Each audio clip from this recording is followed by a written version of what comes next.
En resumen, desde Money in the Bank y SummerSlam, Wyatt Six sigue sin hacer nada interesante. Rhea Ripley regresó, a Liv Morgan le rompen el corazón, Seth Rollins se mete en la rivalidad de Punk y McIntyre, LA Knight dice spoilers de que será campeón, The Bloodline de Walmart destruye a Randy Orton, The Bloodline de Walmart destruye a Kevin Owens, a Tiffany le rompen el maletín pero le dan otro, LA Knight le roban la camioneta a Logan Paul y The Bloodline de Walmart son nuevos campeones en pareja. Sí, casi no pasó nada.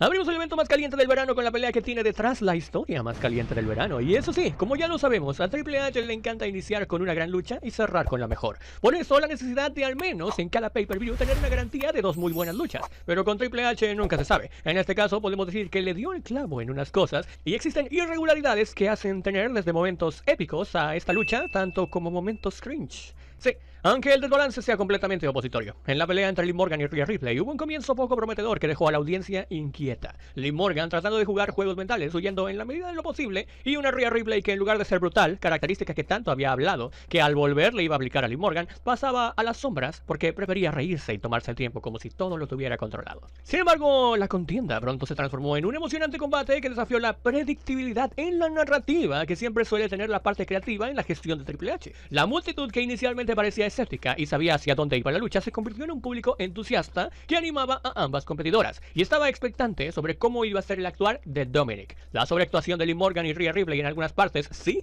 podría parecer caricaturesca y esa es la parte cringe, pero creo que se puede adaptar de acuerdo al concepto que esta historia ha seguido. En el ring eso se contrastó con alguna pequeña eficiencia mortal de algunas movidas de Rhea Ripley. Una mami como se hace llamar Rhea Ripley no pudo ser capaz de derrotar a Liv en poco tiempo y la historia se recargó en un ángulo interesante para llevar a Rhea Ripley a ser lo más babyface posible de la empresa y a Dominic a seguir los pasos de su padre Eddie Guerrero. Digo, me refiero a que realmente está haciendo el trabajo de un excelente heel, siendo así que con la misma estrategia que quedó aclarada la duda que sí ayudó a Liv Morgan a ganar su título contra Becky Lynch en Arabia, ahora lo refruta de buena manera, para tener por fin un resultado que un SummerSlam necesitaba, una retención de títulos sobre alguien importante y de una manera que abra un gran abanico de posibilidades para continuar las historias que se vienen. Un resultado excelente que dejó a los fans satisfechos y queriendo más.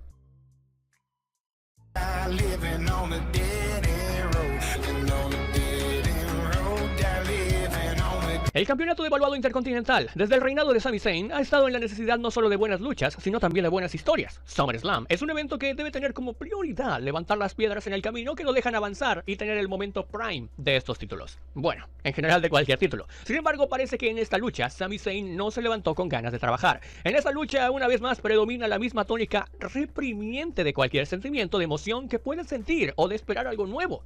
Y yo de verdad me pregunto, si WWE con esta nueva fusión de TKO quiere realmente ser más realista, ¿por qué el hecho de seguir fingiendo que no sabemos cómo son las superestrellas o cómo se desenvuelven en el ring? Sabemos que Bron Breakker es una bestia, sabemos que Sami Zayn es un luchador que, dentro de la historia, siempre lucha por seguir y seguir y seguir, a pesar de las palizas que le pueden pegar. Así que ¿por qué, por ejemplo, los comentaristas siempre tienen que reaccionar como "Oh, tal vez con eso está noqueado, quizás es todo para Sami"? No, sabemos que con una movida este tipo no va a ganar, o sabemos que con una Blue Thunderdome no va a ganar Sami Zayn. Bueno, esta vez ese sentimiento fue un poco roto por parte de Bron y en una pelea que, menos mal, sí, se lleva aunque pocos, se lleva puntos. Porque esta lucha debió ser así, rápida. Sami Zayn pierde, con perdón de sus fans, sin pena ni gloria, y veremos si Breakker puede levantar el prestigio de ese título. De momento, tengo que decir que para las bajas expectativas en este momento que provocaba este SummerSlam, había resultados positivos.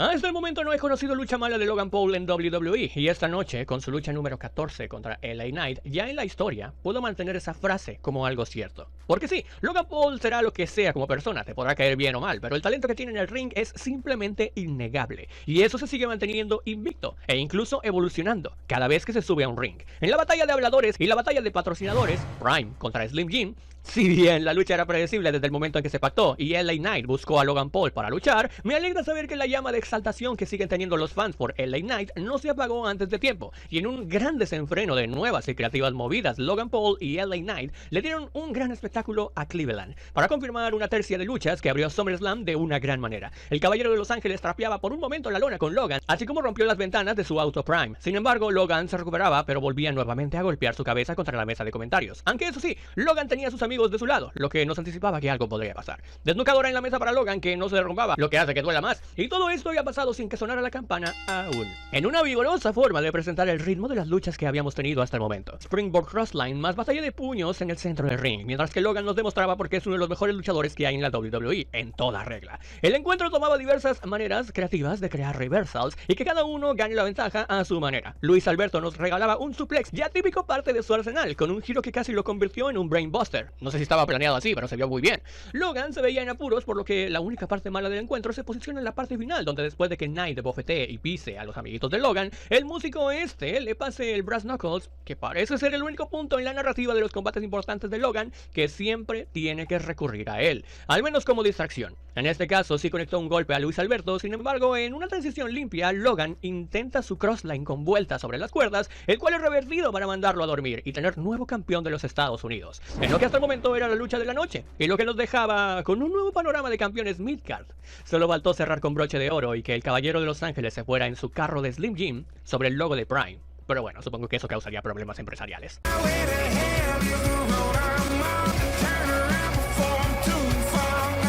Siendo sinceros, no soy muy fan de las luchas en donde el face sufre toda la maldita lucha por parte del heel, y al final con una simple movida en donde se ve que es más por suerte, gana la contienda. Bueno, esa es una forma sencilla en la que podría describir esta lucha, o bueno, la mayor parte de ella en la que fue. Evidentemente, lenta y con poca emoción, porque en una lucha importa mucho el background, casi que tiene la misma importancia que lo que se ve físicamente en el ring, y siendo sinceros, por dos, este combate no tuvo prácticamente nada de emoción en la construcción, siendo que desde que se indicó que la reina y el rey del ring pelearían contra el campeón de su elección en SummerSlam, había mucho tiempo para construir, así que sí, es un restapuntos. Sin embargo, en lo que pudo haber sido la peor lucha de la noche, pasamos a mejorar un poquito y maquillar esa frase para poder decir, diciendo que fue la menos buena de la noche. Con la llegada de Tiffany queriendo confundir sobre lo que podría pasar y sobre quién podría canjear, solo fue una distracción que naturalmente, orgánicamente, se vio como planeada por este nuevo equipo que surgió de reina y princesa, la cual aprovecha Nia para obtener su segundo campeonato mundial con 2 bombazos devastadores y 2 Annihilators para poder ganar con autoridad y con la oportunidad en lo que veo luz verde en el horizonte. WWE, por favor, no la vayas a...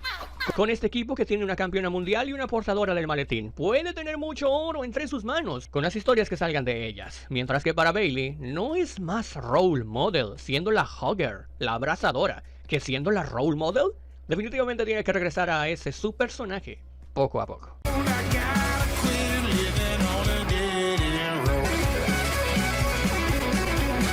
Pareciera que estoy siendo demasiado gentil con el nivel de pobreza en historias y combates que nos venía ofreciendo WWE en los shows semanales, pero a lo que está bien hecho se tiene que decir, así como lo malo también. Seth Rollins llegaba como árbitro invitado especial en una rivalidad más que se mete. Ya parece que le hace honor al meme de Daniel Bryan, sin embargo al menos respeta que no necesariamente tienen que ser triples amenazas. En este caso, odiado por los contendientes y él también odiando a ambos, las interacciones tal vez eran garantía de no tener una lucha predecible, aunque eso sí, si esto es un long term booking, obviamente CM Punk va a ser el que va a terminar por reír mejor. Vaya ritmo. En su main event de WrestleMania, que se supone es lo que está buscando y cocinando. No.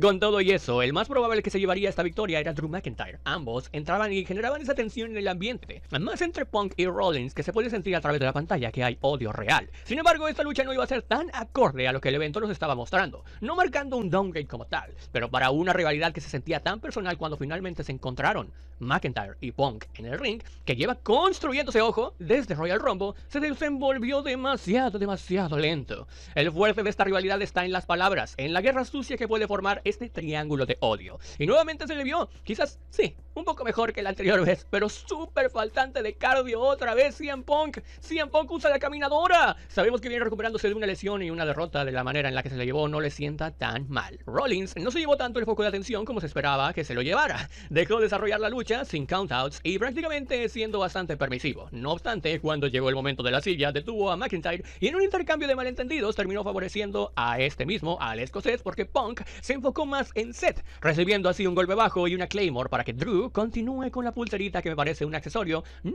tan detonante de odio entre ambos, sino que necesita rápidamente, si es que va a continuar esta historia, algo que la levante en cuanto al calor que existe entre estos dos, ya que parece ser que el campeonato mundial pesado no estará por un rato en la mira de estos tres.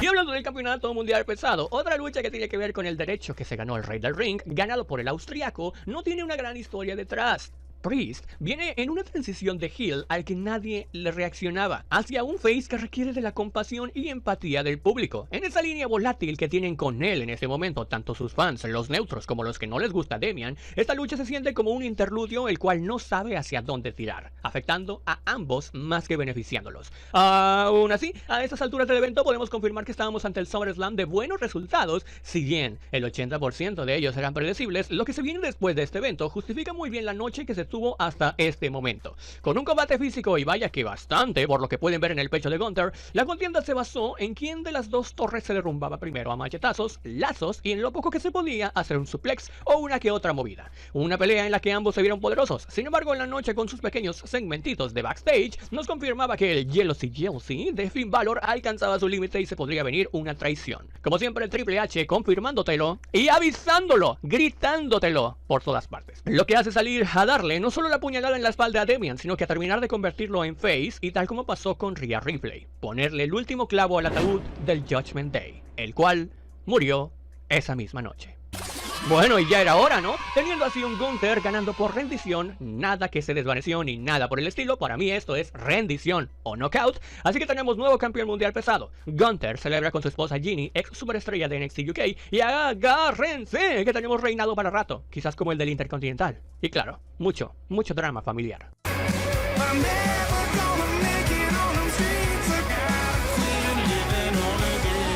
Cuando preguntan cómo es una superestrella perfecta de la WWE, siempre se responde que no hay alguien que se haga leyenda de la noche a la mañana. Y lo dijimos en este video, con una simple entrada en uno de los eventos más importantes de la lucha libre a nivel mundial, como lo es SummerSlam, WWE ha sabido cómo darle el peso que se merece a la absoluta leyenda que ya es Cody Rhodes, tocando la cima con este personaje, en donde hasta para alguien que no sabe de wrestling, al ver entrar al campeón máximo de WWE de esta manera, sabes que es una superestrella que lo tiene todo. El tema de entrada, el atuendo, la chispa, el carisma, el estilo, el arsenal luchístico, el micrófono y sobre todo el aura. Cody Rhodes es esa superestrella perfecta que no puedes odiar como face, y seguramente esa superestrella que no puedes dejar de amar como heel.